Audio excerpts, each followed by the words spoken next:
Welcome to Green Building Matters, the podcast that matters for green building professionals. Learn insight in green buildings as we interview today's experts in LEED and WELL. We'll learn from their career paths, war stories, and all things green, because green building matters. And now our host, and yes, he has every LEED and WELL credential. Here's Charlie Cicchetti. Be sure to check out the Green Building Matters community, where you can have unlimited exam prep for any of the professional credential exams you're tackling next, as well as putting your continuing education on autopilot, saving time with GBS reporting your hours on your behalf. Check it out, gbes.com/join. Now, enjoy this episode of the Green Building Matters podcast. Hi, everyone. Welcome to the next episode of the Green Building Matters podcast. I'm your host, Charlie Cicchetti, and I've got Chris Shaffner with me from Boston area, and he is behind the Green Engineer. I can't wait to hear more about his story, some of the really cool projects he's been working on, him and his team. Just want to say thanks, Chris. Thanks for joining us today. Well, I'm happy to be here, Charlie. Thanks. Look forward to this. Our paths have crossed a couple times. I know that you've been focused in the Boston area, and we'll learn more about your company and how far you stretch out. But let's go back to kind of the beginning. You know, where'd you go to school? And tell us a little bit about those early days in your career. Yeah, so I grew up in Cincinnati, Ohio, and I went to school here in Boston at MIT. I got a degree in mechanical engineering from there. And I think when I went off to school, I thought I would be maybe working on the mission to Mars, or maybe the engineer on a Formula One team. I didn't really think about buildings.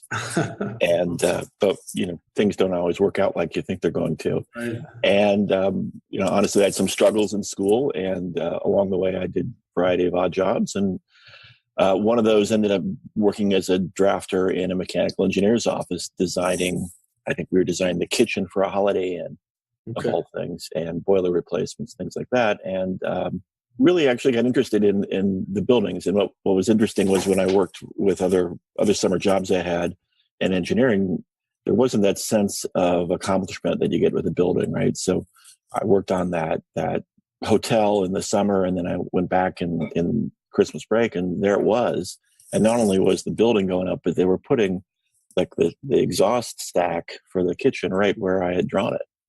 And I was like, hey, that's my building. That's my, that's my thing. And touch it, yeah. So, maybe somewhere in there, I was a frustrated architect, and, if I was going to do it again, I would have gone to architecture school instead of engineering. But the nice thing about being an engineer is you've got a lot of tools that you can apply to a lot of different problems in a lot of different ways. So that led to me, after I graduated, working in a mechanical engineer's office here in Boston. I worked for a company called Cosentini Associates, and I was just a mechanical designer, and doing ductwork and chillers and pipes and all that sort of thing for primarily commercial office buildings.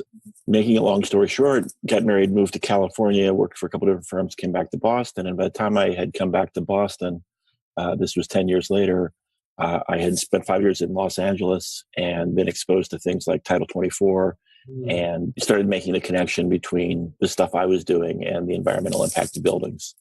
Okay, so that's where you got that sustainability push, energy-minded first, it sounds like, since California rubbed off on you out there. And did you bring some of that back to some of your design work in Boston? Yeah, so, I went back to a firm that was 300 or so people in Boston, and they saw me as the green guy because I had been in California. But, so somewhere along the way in California, I started to connect that the things I really cared about in my personal life, like the environment, and the actions I was having in my work were connected. There was a point when you're early in a career when you think, well, I want to do what the boss wants me to do. And so if the boss was an old guy who didn't care about energy efficiency, you did what he wanted to do. And at some point I made that connection that, like, well, that's just not right. And I started speaking up and saying, look, if you do it this way, not only will it work better, but it'll be better energy. And that actually was a really critical point, because, then I really felt like I was fully engaged in the work I was doing. And I would say that was an inflection point in my career, that if I hadn't figured that out, I'd still be some, engineer designing ductwork somewhere, which is not a bad thing, but I wouldn't have moved into the green building world in the way that I did. Clearly, you've been passionate on this green building journey. You've been doing it a long time, and they called you the green guy, and maybe that helped you name your company later, the Green Engineer. I love it. In the late 90s, there was this mad rush for web domains. And, everybody was making an IPO and billions of dollars. I thought, well, hey, I'll have a website that just specializes in talking about mechanical engineering systems for buildings, and we'll call it the Green Engineer. It wasn't taken. So I actually had the website in the 90s and didn't start the business until 2005. Oh, that's a great story. Oh, man, that's so funny. Yeah, that big rush around the .com boom. It turns out that I was not going to be the next pets.com. Oh, man, that's funny. All right, so let's talk about the career. Maybe there's a couple of people out there that have opened some doors for you or just had some influence on you. Chris, have you had some mentors along the way? Well, I'd say a couple of things. So first of all, one of the things that I read back in the 90s was I got exposed to the Rocky Mountain Institute. Yeah. And I remember it was almost a pamphlet that they put out called Greening the Building and the Bottom Line. And it was a set of case studies where they showed that energy improvements to buildings had not only improved the energy performance, but also the human performance in the building. So it looked at things like lighting upgrades in a postal facility and an underfloor air system for an insurance company in Wisconsin and things like that. And so it made that connection of the productivity and the health and well-being being part of this green building piece too. And that was very influential. As far as personal mentors, I would say that the folks I've worked with have all, over the years been good and given me opportunities to do things. One of the great things was getting involved with the U.S. Green Building Council in the late 90s and early 2000s. And I was part of the original group of lead faculty, and there's some people there that I definitely see as mentors. And, 3 specifically who are unfortunately no longer with us that I always remember are Greg Franta and Gail Lindsay and Muska Martin, all great people that really set a tone and an attitude about the way we do things in the green building world, that it was about people and it was about fun and it was about all of the things together that make it not just about ducts and energy. They definitely have a legacy there. I mean, you were one of the first lead professionals ever. I know you've taught a lot, and that's a good segue into some of your proudest accomplishments. But as I read it, you've taught over 10,000 professionals about LEED over the last 18 years. So can you speak a little bit to some of your teaching? I also know you do some work there at Northeastern on some advanced coursework. So maybe that passion has also come out. Maybe you're like me. I never knew I'd want to be a teacher, but man, I love to teach. Speak to that a little bit. Yeah, so when my mother found out I was doing these, lectures in front of 80 professionals who wanted to get their LEED AP, it didn't really sound like me, but I'm fundamentally a shy person who's sitting in the corner waiting for somebody to give me permission to talk. And when you're teaching, you have permission. Mm-hmm. And so suddenly I'll be much more talkative and out there. So I got involved with the USGBC through the LEED faculty program in the 2000s. And at the time, the USGBC itself was running all the workshops. And we were doing workshops for everybody in the architecture engineering world needed to get a LEED AP. And so there was a big demand for those at the time. And so from, say, 2003 to about 2008 or 2009, I was doing an awful lot of those. And that really helped me build my business. I think it got me out there in front of people as somebody who knew what he was talking about in terms of green building and LEED. And so then people naturally started calling and bringing us projects, which allowed me to ultimately start my own firm. So it was a pretty pivotal event. These days, I don't tend to do much in that area. We'll still do a session or two for our local chapter, USGBC Massachusetts, but I do teach as part-time faculty at Northeastern University. And that's a little bit of a different experience. It's a master's program. They have a program in sustainable building systems and another one in energy systems, and people take my classes there. So we run one class that's basically MEP systems, but with a focus on sustainability and the overarching plot, I guess, of the courses that we're designing a net zero building. And so what are the aspects of that people need to understand? And then we just started offering a second course. Hopefully we'll get to offer again this fall. That's on building energy simulation. And so in that, we looked at tools like eQuest and OpenStudio and gave people a good introduction to building energy simulation. And, that's a lot of fun. The students are really engaged. And the nice thing about those kinds of courses is, if you do like an adult education class, 80 people are there once, you spend the day with them.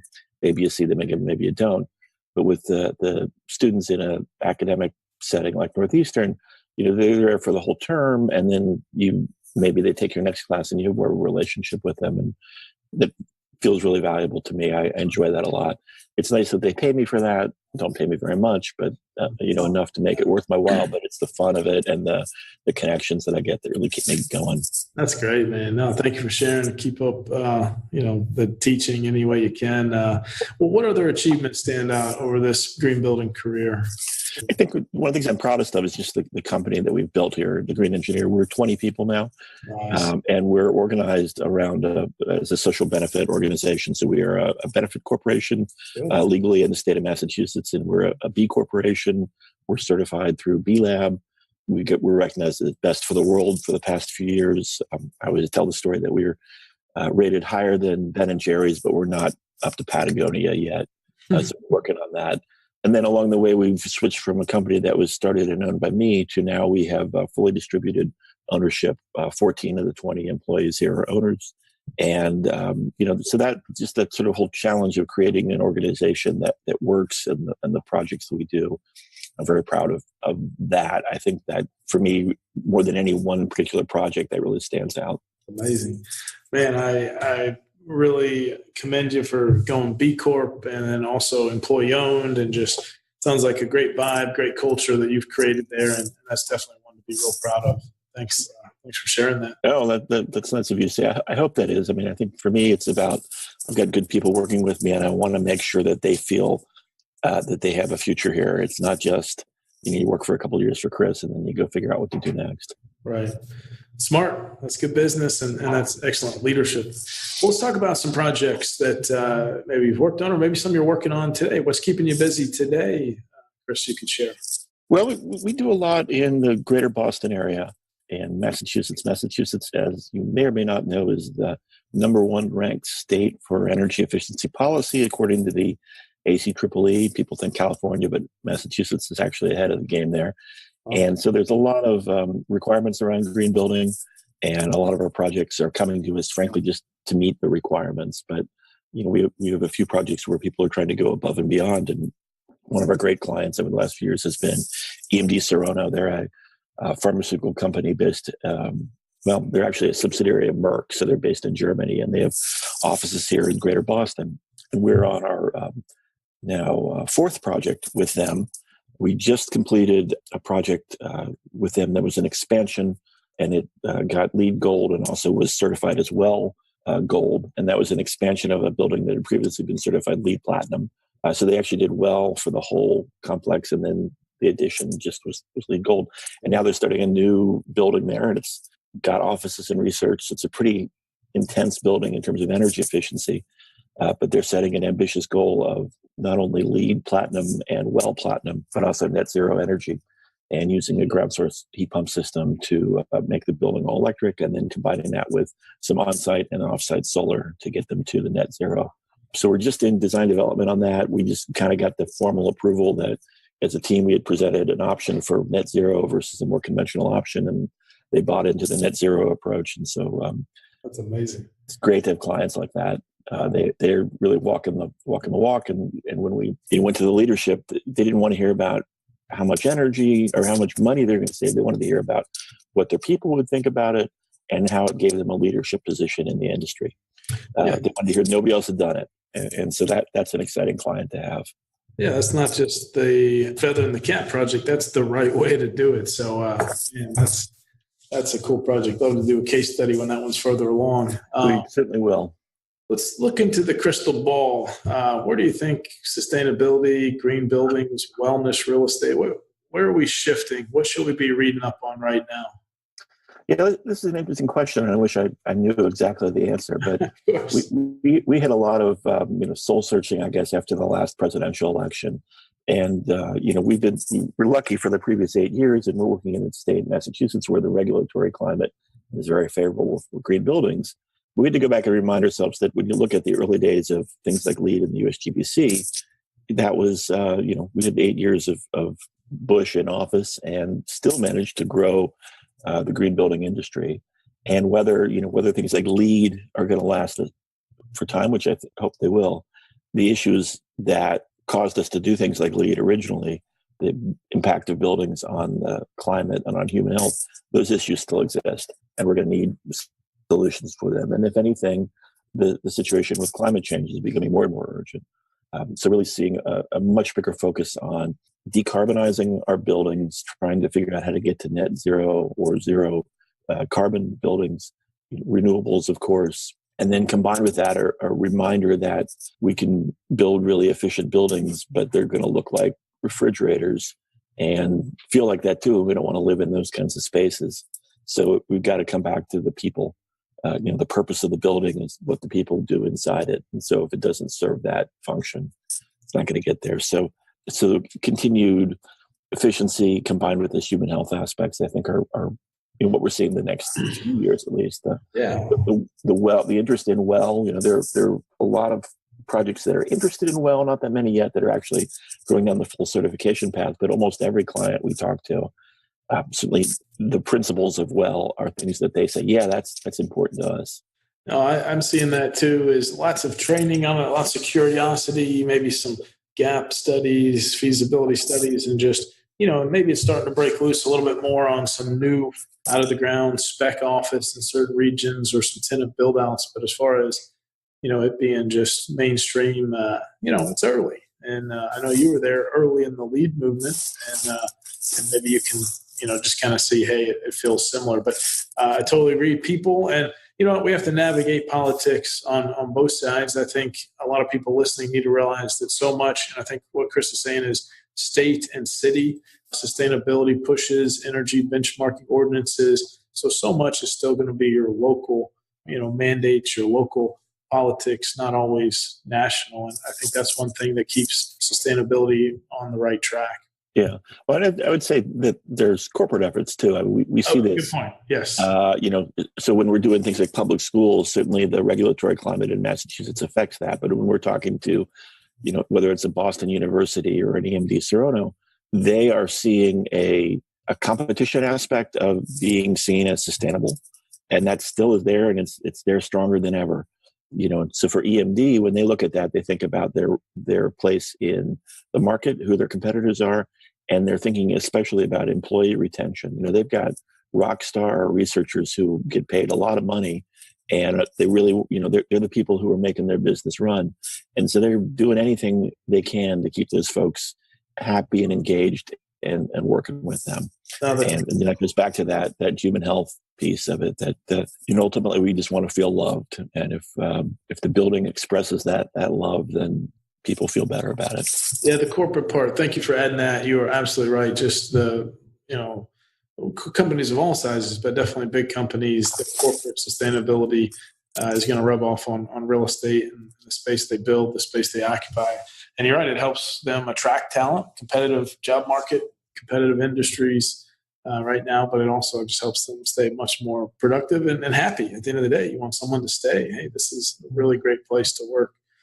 So Chris, what's your specialty? Here's a humbling question for you. What do you think your gift is? Yeah, my best talent in the world is one that's not very useful, is standardized test taking. Really? I am. If the entire world were just SAT tests, I would be the man. That's what I'm good at, and so lead exams, well exams, multiple choice exams. I am a whiz at those. I always feel like I can, even if it's something I don't know anything about, just by reading the way the questions are written, I can do pretty well. That is interesting. I guess that helps you with lead and well, and probably in other parts of life. It stresses a lot of people out that aren't good test takers. Yeah, you're right. The whole psychometric. Hey, they're trying to trick you here, and what's the best answer? That's the world I live in too. So that's cool. It's a very interesting thing, actually. And then my wife says I think in spreadsheets, so that could be part of that too. Yeah, man. Oh, thanks for sharing. So a few more here, rapid fire. What are some routines, rituals you have that help you stay productive, help keep you successful? So I read a book years ago called Getting Things Done by David Allen. I don't know if you've seen that. A lot of GTDers out there, and I would recommend that if you haven't looked at that. And one of the things that gets you is this idea of getting to the bottom of your inbox and not everything sit in your inbox. So I'm a big fan of, end of the day, there's nothing sitting in my inbox that I haven't looked at and dealt with in some way. It doesn't mean I've responded yet. I've made an intention to respond, or I've archived or whatever, just versus I look at other people's inboxes and I can't imagine how they function. It would stress me out. So that's one really important routine that I think works very well for me. Thank you. No, getting things done has some great tools in there, and inbox zero. I won't tell you how many are in my inbox, but otherwise, I like the 2-minute rule and things like that. What takes up headspace? That's something you just got to protect. I think the downside to that sometimes is that you're so busy sorting these things out that you don't actually do any work. And somebody read once that the idea is, if you're a short order cook, it's not about it's about making sandwiches. It's not about taking orders. Ultimately, you've got to do the work. You got to produce what people are looking for. Yeah. So you get a stack of orders there, but you got to get through them. It's just not enough to organize them nicely. That's a good point. Yeah, I think the main thing is just, get a system, be consistent, what works for you. Chris, I'm a fan of a bucket list. I'm just curious, what are 1 or 2 things maybe you have on your bucket list? Maybe some adventure, some travel, maybe still a business milestone. Just curious. Yeah, I don't know that I've got something specific on there, and maybe a little more day to day. I am trying to relearn German right now. Okay. I went to Green Build Europe last year in Berlin, and that was neat. And I had taken some German in high school and didn't really know any of it. And so I thought, this is something I should work on. So I'm trying to do that. I am the world's slowest serious runner. I've run 5 marathons. So I think I am retired from marathoning. So that was maybe my bucket list thing already, is I did run the Boston Marathon in 2016. And I've run the New York Marathon twice. And my times are really slow, but you can look them up. I'm an official finisher. And so I'm not sure I got anything else on that list right now. That's fantastic. I know. Congrats on those marathons. That's amazing. I mean, so many avid runners just would kill to be able to do Boston and New York. And so the trick is I didn't qualify for them. I was a charity runner, which made it a whole different deal. But it turns out a marathon's pretty easy if you just go slow. I love it. Yeah, I'll have to get some tips from you offline. I've done a couple sprint and Olympic triathlons, but I'm trying to ramp up. So I'll have to get some. Yeah, the open water swimming scares me. I don't think I could do those. That's the toughest part. Man, that's good stuff. Let's talk books. You mentioned getting things done on the productivity side. Is there another book you'd recommend to those listening? That's a good question. I should have prepared for this answer better. I have to say the last book I read was Pride and Prejudice, believe it or not, which I just finished. We were going to see a play that was meant to be a sequel of Pride and Prejudice, so I thought I'd better brush up on that. And of course, I didn't get through the book before we saw the play, but I ended up reading it. There are a lot of good productivity and business books out there. I'm a big fan also of a guy named Seth Godin, if you know him. Yeah, Seth. And he's got a lot of interesting things in a blog that I follow. There's always a new productivity book out there. But I think I go back to GTD for a lot of that. Okay. Another book that we've been looking at a lot lately is this, the latest thing about from Paul Hawken, The Drawdown. Yeah. Which is really interesting. And, the thing that I like there is that not only have they listed, I think it's 100 or so strategies for dealing with climate change, they've tried to rank them. And the number one piece on there, which is always surprising to people, is actually still refrigerants. Yeah. So people, we kind of take that for granted that problem is solved, and it really isn't solved at all. Yeah, and I think, that's for those that haven't seen Drawdown yet, we'll put a link not just to the book in the show notes of the podcast, but we'll put a link to kind of a nice summary on their website. But, green buildings and net zero buildings, I think there's kind of an NA, right, Chris? It's just kind of hard. It's so building sizes, different complexity. So don't think that green buildings aren't going to help, but what can they have facts behind that really has to get fixed and has to get fixed on short order?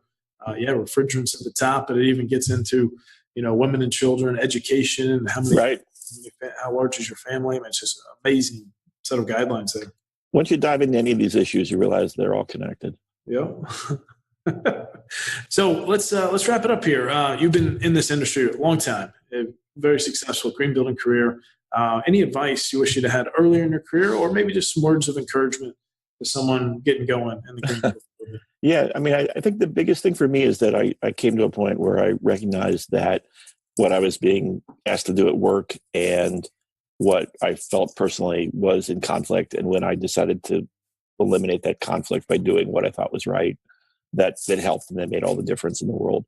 Because it was then, you felt good about what you're doing, you're passionate about it. And so I would encourage people to not try to guess what others expect of them, but to figure out what you expect of yourself and to follow that.